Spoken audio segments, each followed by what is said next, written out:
สบายดี โดยสบายดีสาวสุขน้ำใหม่เนาะทุกคน วันนี้ก็มาหาเพิ่นเป็นครั้งแรกอะไรเนาะ โดย ก่อนอื่นก็ขออนุญาตถามข้อมูลของเอื้อยก่อนเด้อซื้อแนวไหน ชื่อปูนะ ปูนา โดย อายุจักปีตน 35 ปี อืมโดยเอื้อยเคยผ่านการแต่งงานบ่หรือว่ายัง เคยแต่งแล้วเนาะ แมน เคยแบบสร้างครอบครัวมาแล้วจากครั้ง ครั้งเดียว โดย เป็นแม่ห้างบ่หรือว่าแม่ใหม่ เป็นไม่ห่าง มีลูกบ่ มีลูก2 อืมขออนุญาตถามเข้าไปอีกเนาะคือลูกนี้อยู่น้ำไผ่ ลูกอยู่น้ำข่อยเองอยู่น้ำพอน้ำแม่ เอาอันสิว่านะเจ้าอยู่น้ำพอน้ำแม่ โดย อันลูกนี่2 คนคือเจ้าเลี้ยงไปเลย แม่ เรื่องแบบเล็บคือเจ้าเลี้ยงแต่ว่าเรื่องค่าใช้จ่ายนี่พอเพิ่นส่งอยู่บ่ ได้ส่ง ตั้ง เลิ แต่ กกันเพิ่นก็ไปเลยกับประเด็นติดต่อมาเลย โอ้ขอถามเด้อแบบเป็นอะไรคือได้เลิกลากันจังซี่นะ เพิ่นไปเฮ็ดงานอยู่ไทยแล้วก็เพิ่นก็ไปเฮ็ดงานไปมาๆไปมาๆแล้วก็หายไปเลยนะ อืมเอาแบบว่าที่อยู่อย่างเพิ่นแบบพาบ่ฮู้จักบ่ ก็ฮู้อยู่ของแบบเพิ่นก็มีใหม่ก็เอาเมียใหม่ไปนะเอาเมียอยู่ไทยนี่แหละ โดยอันและเฮ็ดจังได๋บัดนี้เจ้าก็ได้ไปนํไปหยังเพิ่นอยู่บ่คือบ่ไปนํแบบเฮาบ่อยากฮู้ว่าแบบเพิ่นเป็นหยังคือปาลูกปาเมียไปจังซี่นะ พ่อแม่บ่ให้ไป อืมคือเหตุผลสิว่าไดแต่ว่าเพิ่นก็บ่ได้มาวุ่นวายนํเจ้าบ่ บ่แบบเลิกกันเพิ่นก็มีใหม่นะ อืมอย่าขาดกันจับเจือแล้วเนาะ แม่ อืมถ้าว่าเจ้าสิมีคนใหม่หรือว่าเริ่มต้นชีวิตใหม่นี่บ่มีปัญหาบ่ บ่มีปัญหา เพิ่นสิบ่นำมาห่วงมาหึงน้ำหลังบ่ บ่ป้ากันขาดเรียบร้อย เออ 2 ปีแล้วเด้ โอ้2 ปีแล้วที่ว่าห่างกันอืมลูกหาผู้กบจักปี ผูกกบ13 ผู้วันหลาเด้ หลา9 ปี ใหญ่แล้วเนาะ ยิงผู้ชาย โอ้เฮียนเบิด2บ่ แม่ เออปัจจุบันนี้เอื้อยเฮ็ดเวียกเฮ็ดงานหยัง ปัจจุบันนี่บ่ได้เฮ็ดตรงงานมาตั้ง4-5 เดือนแล้วตะกี้เฮ็ดอยู่โรงงานผ้ารักเก่า อืมอันตอนนี้นี่คืออยู่บ้านซื่อๆบ่ บ้านเฮ็ดไห้เฮ็ดนา โอ้เคยไปแบบว่าเฮ็ดงานอยู่ฝั่งไทยอยู่บ่ บ่ ก็บ่เคยไปอีกเนาะเห็นอะไรแต่แบบเงินคำกำแก้วที่ว่าเลี้ยงลูกเลี้ยงเต้านี่ได้ซะ พ่อแม่แล้วก็อ้ายเอ้ยน้อง ปัญหาซอย พ่อกับแม่อ้ายเอ้ยน้องเฮ็ดไห้เฮ็ดนาขายข้าวขายน้ำ เอิ่มเวลาแบบหาบ่ได้หาบ่ทวงบ่ทันก็แม่นว่าพ่อแม่เนาะ แม่ มีไอ้น้องหลายบ่ อ้ายเอ้ยน้อง2 คนแต่ว่าอ้ายเอ้ยน้องกับข่อยนี่ แม่นโอ้จะมีหรือมีน้อง มีน้องคนหนึงแล้วก็อ้ายคนหนึ่ง อืม มีครอบมีครัวแล้วแต่เพิ่นก็เบิ่ง โดยแล้วก็ลักๆนี้อยู่กันจักคนซะ อยู่กับพ่อกับแม่แล้วก็กับลูก อืม เพราะว่าเอื้อยกับอ้ายนั่นเพิ่นก็ออกเอื้อนนี่ เอาเจ้านั้นได้อยู่น้ำเพิ่น แม่น้องเพิ่น เออเป็นอะไรแบบว่าคนแถวบ้านเนาะผู้บ่าวแถวบ้านนี่เขาก็ไม่ได้มาจีบมาอย่างบอก กะมานี่เพราะว่าอายุหัก เออ ไม่ใช่มันว่าท่านในออดว่าเลือดจังได อ่ะ ธรรมดาแล้ว อืมก็ยังไม่รู้สึกว่า แม่ แมนสำหรับเจ้า แม่ อืมแต่คนผู้ก่อนนี่คือแบบได้ตบได้แต่งกันจับเจือบอก แม่ โอ้ แต่ง อืมและอันนี้เป็นการเปิดใจครั้งแรกก็ว่าได้เนาะ แม่ เป็นอะไรความรู้สึกเปิดใจครั้งแรก ตื่นเต้นอยู่บ่ ตื่นเต้นตื่นเต้น กับบตี้เนาะ ครั้งแรกบ่เคยจะจัด กับบตี้ก็เคินแน่แหละเพราะว่าบ่เคยมีไผมาแบบว่านั่งสัมภาษณ์แบบนี้เนาะแต่เห็นอะไรหมู่ครูแนะนำบ่หรือว่าแบบเบิ่งใน YouTube มีหมู่แนะนำ เขาว่าแนวใดเขาว่านะ หมู่บอกแนวใด บอกว่าให้ว่าไปหาเนี่ยผูมาเลี้ยงลูกเลี้ยงเต่าซอยลองไปเบิ่งดู อืม ก็เลยลองมาเบิ่ง อืม โอ้เขาอาจจะเคยแบบว่าได้ครูได้ครองย้อน เนี่ย ถ่ายทำเนาะก็เลยว่าแนะนำทางเจ้าต่อประมาณนี้ แม่ อืมใส่เวลาโดนบ่แบบว่าจังตัดสินใจมาเปิดใจน้ำคอยได้ เดือน2 เดือน มันเป็นอะไรมันเป็นอะไรคือแบบว่าบ่นานออกมาเปิดใจสินะ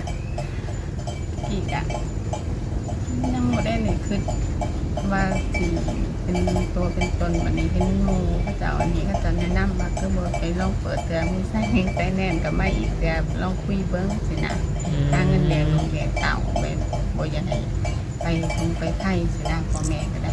เพิ่นก็เฒ่าแล้ว อืมโดยเนี่ยทางเอื้อยนี่มักผู้ชายแบบไหน มีสเปคบ่ บ่มีเหรียญได้ก็ได้ เขาเพียงแต่หักลูกหักเมีย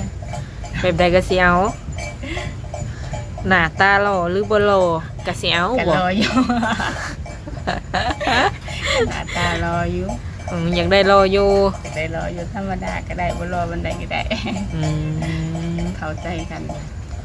โดยอายุได้แบบจำกัดบ่ แล้วแต่ คือทางเจ้าอายุ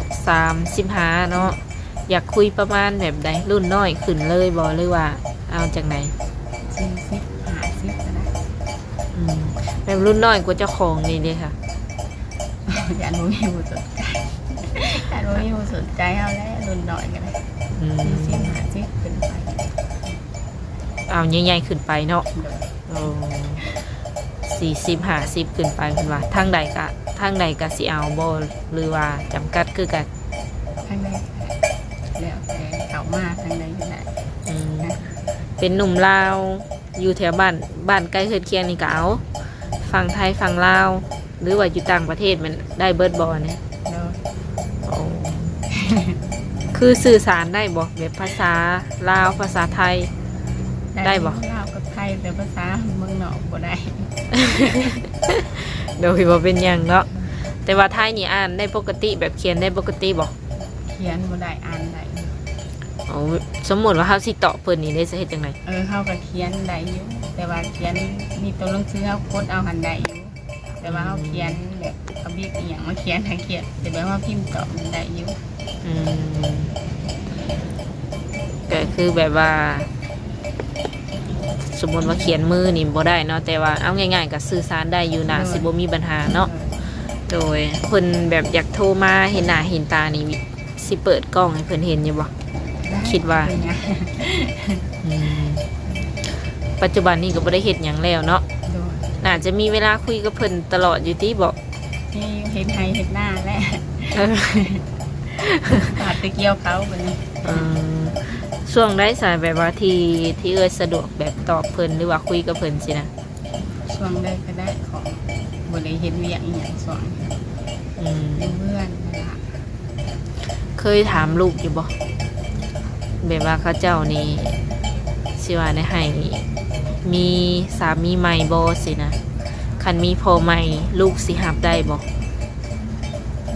เคยถามบ่ ถามอยุ่ลูกอะท่านแม่คิดว่าแม่พ่อไม่เอาค่ะแล้วแต่ลูกคุณยายนะถามลูกคุณอายุ13 ปีแต่บริถามลูกคุณหน่อย อืมผู้น้อยนี่ยังบ่ทันได้ถาม ส่วนผู้ใหญ่นี่ตามใจแม่อืมและแม่หรือว่าพ่อเจ้าดิเพิ่นโอเคอยู่บ่คันว่าสิสร้างครอบครัวใหม่ โอเค เออ โอเค อืมอาชีพหลักๆอยู่เฮือนนี่เฮ็ดหยังก็ พ่อกับแม่เป็น พ่อกับแม่เพิ่นก็เพื่อนนี่ให้หน้าคือกัน เป็นชาวนาคือกัน รับจ้างอยู่บ้านแหละรับจ้างดำไห้ดำหน้า โดยเมื่อก่อนนี้เฮียนฮอนห้องใดซะ ของโมซา อืม เลยสร้างครอบครัวตอนอายุจักปีจือบ่ สามพ่อตอนอายุ17ประมาณ17นี่แหละ อืม แต่น้อย แต่น้อยอยู่เด้เนาะหากตั้งแต่เป็นสาวมานี่ จนฮอดปัจจุบันนี่บ่เคยไปบ่ฝั่งไทย เคยไปหาน้องเพราะว่าน้องคนหนึ่งแบบลูกของอันพ่อกับแม่นะแต่ลูกแบบลูกเอื้อยลูกน้องหั้นนะ อ่า เพิ่นเอาผัวอยู่พุ่นเลย โดย หมกทหารนี่แหละก็เคยไปเรียนอยู่แต่ว่าบ่ได้ไปเหตุการณ์ทำงานอยู่พุ่นเพราะว่าพ่อแม่กับบ่มีผู้อยู่นำเลย โดยลักๆแล้วนี่อยากได้ผู้ชายนิสัยแบบใดเอานิสัยแบบใด ใส่เป็นผู้ใหญ่ใจดี อืมหนึ่งนี้ต้องเป็นผู้ใหญ่สองนี้ใจดี มักคนอารมณ์ร้อนหรืออารมณ์เย็น อารมณ์เย็น คนที่สิเข้ามานี่อยากได้คนที่ลมเย็นๆแน่ ฮักลูกเขานะ โดยส่วนโตวเจ้าเองนี่คิดว่าเป็นคนแบบใดคิดว่าตัวเองเป็นคนแบบใด คนอารมณ์ร้อน เอาให้เก่งบ่ ก็ธรรมดา เออ เป็นคนอารมณ์ร้อน อืมกับบางทีก็สิแบบว่าใจร้อนหั่นแหละเนาะเฮ็ดนั่น แหละเด้อ เฮ็ดนั่นเฮ็ดนี่ก็คือว่าและคนใจร้อนก็แล้วไว้คือว่า ก็เลยว่าอยากได้คนที่ใจเย็นมาเติมเต็ม แม่ อืมเวลาเครียดเวลาหายนี่เฮ็ดจังได๋หายออกไปเลยบ่หรือว่าเงียบ นี่ สิเลือกแบบเงียบใส่เป็นคนประมาณนั้นคือตอนนี้นี่อันขอถามสูงเท่าไหร่สูงเท่าไหร่จื้อบ่ประมาณก็ได้คันบ่จื้อฮอดบ่150 52 โอ้50กว่าๆเนาะน้ำหนักอยู่ที่เท่าไหร่ ประมาณ52บอกหรือว่า62นี่แหละ น้ำหนักก็52 ประมาณนี้แหละ สูง แป้งหึงเลย เออ สูงก็152หรือว่า53ประมาณนี้ ประ เนาะ มาณนี้ อืมหากระติดดำเดือนนี้แล้วว่าบอกน้ำหนักกะ แต่หึง ติดเดือน 2-3 เดือนด้วย จากว่าเดี๋ยวนี้หุ่นดีแล้วมันจะลงกว่าเก่าอยู่มันจะ ว่าโยเพิ่นเนาะทุกคนอืมบัดคือเจ้าเองบอกว่าบ่จำกัดเนาะบ่ว่าจะแบบประมาณใดอะนะรูปร่างหน้าตาประมาณใดก็คือ พอทำได้อยู่อืมคือการเปิดใจนี่เปิดใจแบบใดหาคนแบบคนคุยซื่อๆบ่หรือว่า อยากได้แบบคู่ชีวิตเลย ถามมีความจริงใจก็แบบนี่ก็อยากได้แบบว่าเป็นคู่ชีวิตถ้ามันเป็นไปได้ อยากได้คู่ชีวิตเลย ประมาณคิดว่าจะคุยกันนี่โดนบ่ประมาณจักปีจักเดือนสินะจังสิตัดสินใจแบบตกลงเป็นสามีภรรยากันเลยสิ เขาพูด โมโหเห็นบ่เอาเด้ออันคอยสิถามเนาะสมมุติว่าเวลาคุยกับผู้บ่าวนี่นะแบบเฮาเบิ่งกับเจ้าออกบอกว่าเป็นคนประมาณใดภายในจักมือหรือว่าจักเดือนเฮาเบิ่งออกว่าคนนี้ใช้ได้หรือว่าบ่โอเคสินะตามที่ผ่านมาสิ เห็นหน้าเลยคุยกันก็ชีวันออกเยอะ อ๋อ น่าจะบ่โดนเนาะอืมกะสิอันนั้นแน่เนาะเพราะว่าเพิ่นก็เปิดใจครั้งแรกก็สิเขินๆในอายแน่ทุกคนเนี่ย เวลามีเกาะบ่มีกล้องนี่มักแบบเว้าหลายอยู่บ่ แม่ ก็เว้าหลายเว้า ว่ามวน อื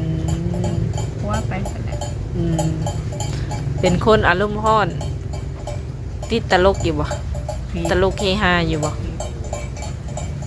ประมาณนั้นมักไปหลินไปเที่ยวอยู่บ่ บ่ได้คอยไปใส่นี่แต่คันมีงานแถวบ้านงานดองงานหยังก็ไปอยู่แต่ไปเล่นไปเที่ยว กินเหล้ากินเบียร์ได้บ่ ได้อยู่ธรรมดา ไปงานดองงานบุญในบ้าน โดยยังไปปาร์ตี้อยู่บ่ซุมื้อนี้ ก็เลยว่ายังคือว่าตี มีแต่เที่ยวตามงงตามงานเนาะกินเหล้ากินเบียร์ตามงงตามงานซื่อๆผู้ชายกินเหล้ากินเบียร์มักอยู่บ่เอาจากใจเอ่ยเลยมักอยู่บ่คันเขาอยากกินให้กินอยู่บ่ จะให้กิน ให้กินได้เนาะสูบยาได้บ่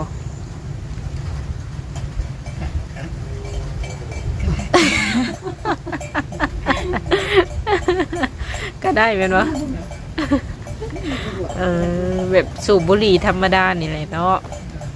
ตามภาษาบ้านเราว่าสูบยายาหรือว่าบุหรี่อย่างประมาณนี้สูบได้แม่นบ่ผู้ชายมีหนวดมีเครามักบ่ แต่เพิ่นจะเจ้า ฮะเอาตามตรงแล้วเขาเบิ่งเขาสินะเขาหมักบอกแบบว่าเขามีหนวดมีหยังเพราะว่าเพิ่นนี่ก็มีทุกรูปแบบเลยเนาะแบบว่าหนุ่มๆนี่ก็สิมีทุกรูปแบบเลย เป็นคนหมักจงหนวดก็มีบ่หมักก็มีหลาย มีหนวดจะมาโอ้ยหนวด หมักเบิด มาเบิด สรุปแล้วเพิ่นหมักอะไรก็ได้เนาะหมักคือเก่าทุกคนนี่ขอแค่นี้ใส่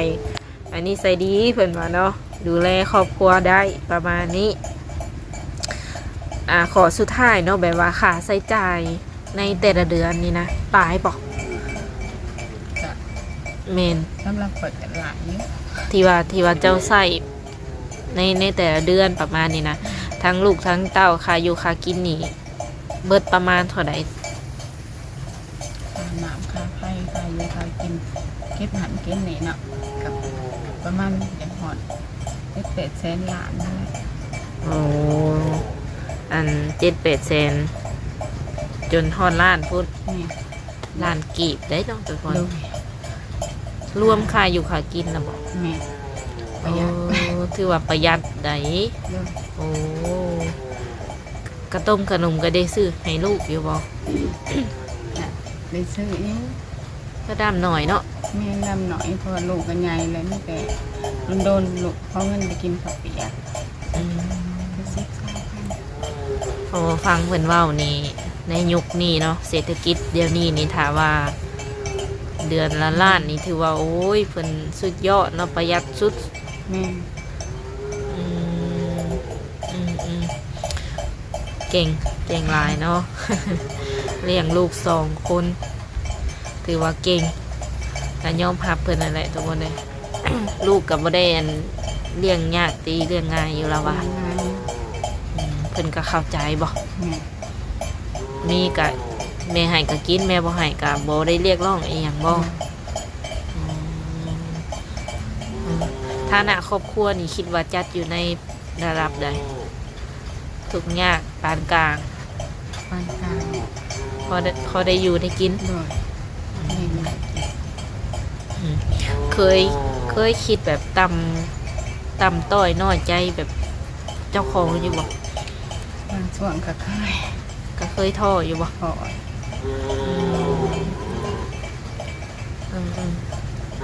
หากเวลาแบบท้อนี่เห็นอะไรจังผ่านจุดนั้นได้ คิดเห็นลูก ก็เอาลูกเป็นกำลังใจเนาะ แม่ อืมโดยถ้าว่ามีคนที่พร้อมจริงใจกับเอื้อยเนาะเพิ่นอยากสั่งอยากสานำสินะเพิ่นสามารถมาขอมาแต่งเอาเมื่ออยู่น้ำเพิ่นได้บ่หรือว่าต้องมาอยู่พี่ อยากเมื่อยืนน้ำผัวบ่หรือว่าอยากให้ผัวมาอยู่น้ำในใจ แต่เห็นว่ามาอยู่พี่นะเพราะว่าพ่อแม่คนกระเถาเลย โดยถ้าว่ามาบ่ได้เนาะแบบเพิ่นเที่ยว ไปเที่ยวมา ได้แม่นบ่เอาอดกินฮอดได้บ่ แบบเดือนละเทื่อมาเทื่อหนึงอย่างประมาณนี้อดได้บ่ โอเคเนาะสุดท้ายนี่เนาะมีอย่างอยากฝากถึงแบบผู้บ่าวหรือว่า FC โบที่ว่าเพิ่นสิเข้ามาคุยกับเจ้า มีอย่างอยากเว่ากับเพิ่นบ่ พูดจังแนวว่า โดยลืมถามแบบช่องทางติดต่อนี่มีอย่างให้เพิ่น มีไลน์ แจกไลน์ ตัว อันเบอร์มีบ่เบอร์ WhatsApp มีบ่ มี ถ้าว่าเพิ่นนั่นขอมาแม่นแจกเป็นไลน์เนาะแล้วก็เบอร์เนาะ โดย ตอนนี้ตั้งเรียบร้อยแล้วบ่ไลน์นะ ตามโมตังให้ โอ้มีแล้วเนาะ โดยแต่ว่าเนี่ยเพชรลินอันนี้บุคคลในลินนี่เป็นลูกสาว โอเค มีแต่ว่าทักมาช่องทางติดต่อน้ำเฮาได้เนาะทุกคนเป็นไลน์หรือว่าเบอร์โทรเด้อสำหรับคลิปนี้ก็สิขออนุญาตโอลมกับเพิ่นประมาณนี้ก่อนเนาะผลก็ตกมาแล้ว โดยสบายดี